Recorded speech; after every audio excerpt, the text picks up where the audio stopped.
Hello dear students, today we are going to discussion on Security Exchange Board of India, means SEBI। बहुत सारे लोग सेबी के बारे में जानने के लिए उत्सुक रहते हैं कि क्या है सेबी और ये क्यों बनी। तो दोस्तों मैं आपको बता दूं कि ये एक बहुत ही एक हम यूँ कह सकते हैं कि निवेशकों को प्रोटेक्ट करने के लिए, उनको सुरक्षित करने के लिए भारत सरकार द्वारा किया गया एक नवाचार है, इनोवेशन है। हम लोग बहुत अच्छे से जानते हैं कि हर्षद मेहता का केस हुआ था, राजेंद्र सेठिया का केस हुआ था, ऐसे और बहुत सारे केसेस हुए जिसमें जो कॉर्पोरेट मैटर्स में डील करते हैं, जो लोग या शेयर्स और डिवेंचर्स में इन्वेस्टमेंट करते हैं, उनकी राशि डूब जाती थी, चली जाती थी। उन लोगों को सिक्योर करने के लिए भारत सरकार ने एक पार्लियामेंट में एक्ट पारित किया जिसे हम security exchange board of India act के नाम से जानते हैं। उसमें जितने भी हमारे निवेशक हैं, इन्वेस्टर्स हैं, उनको प्रोटेक्ट करने के लिए, उनके अमाउंट को प्रोटेक्ट करने के लिए इस प्रकार के प्रोविजंस दिए। ये एक ग्रीवांस कमेटी के रूप में भी काम करती है कि कोई भी निवेशक, कोई भी शेयर होल्डर डायरेक्टली अपनी कंप्लेंट जो है वो सेबी को कर सकता है। सिक्योरिटी एक्सचेंज बोर्ड भारत वर्ष में ही नहीं बल्कि पूरे विश्व में फैले हुए जो हमारे बीएससी या एमएससी जो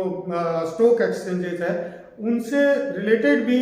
उनको प्रोटेक्ट करती है। और न केवल बीएससी एनएससी तक ही वो प्रोटेक्ट करती है बल्कि एवरी कंपनी जो लिमिटेड कंपनी है और जो शेयर इश्यू करती है, पब्लिक शेयर इश्यू करती है इन्वेस्टमेंट के लिए, जो इन्वेस्टर्स उन कंपनीज में एप्लीकेशन लगाते हैं या शेयर्स की ट्रेडिंग करते हैं, तो वेरियस सिक्योरिटी कंपनीज और कॉरपोरेशंस के माध्यम से भी और डायरेक्टली भी एक इन्वेस्टर जो है वो किसी कॉरपोरेट सेक्टर में, कंपनी में अपना शेयर के माध्यम से, डिवेंचर के माध्यम से इन्वेस्टमेंट कर रहा, उस इन्वेस्टमेंट को प्रोटेक्ट करने के लिए security exchange board of India का गठन किया गया है। और ये एक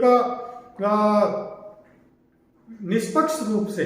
जो भी ग्रीवेंसेस प्राप्त होती है उसकी शिकायत की जांच करती है और कंसर्न कंपनी को इसके लिए जो वो डायरेक्ट करती है कि कंसर्न इन्वेस्टर के हितों का पूरी तरह से ध्यान रखा जाए। तो ये कंपनी निवेशकों के हितों को ध्यान रखने, उनकी राशि को संरक्षित करने, उनको मिलने वाले बेनिफिट और बोनस इत्यादि जो है वो सही समय पर उसको मिले, उसका ब्याज उसको सही समय पर मिले, उसके ट्रेडिंग में उसको किसी प्रकार की कोई परेशानी नहीं हो। कोई कंपनी अगर इंसॉल्वेंट हो रही है तो भी शेयर होल्डर और जो कंपनी के क्रेडिटर्स, डेबिटर्स इत्यादि होते हैं उन सबको भी प्रोटेक्ट करने के लिए हर तरह से security exchange board of India काम करती है। और ये जैसा कि मैंने बताया कि पार्लियामेंट के द्वारा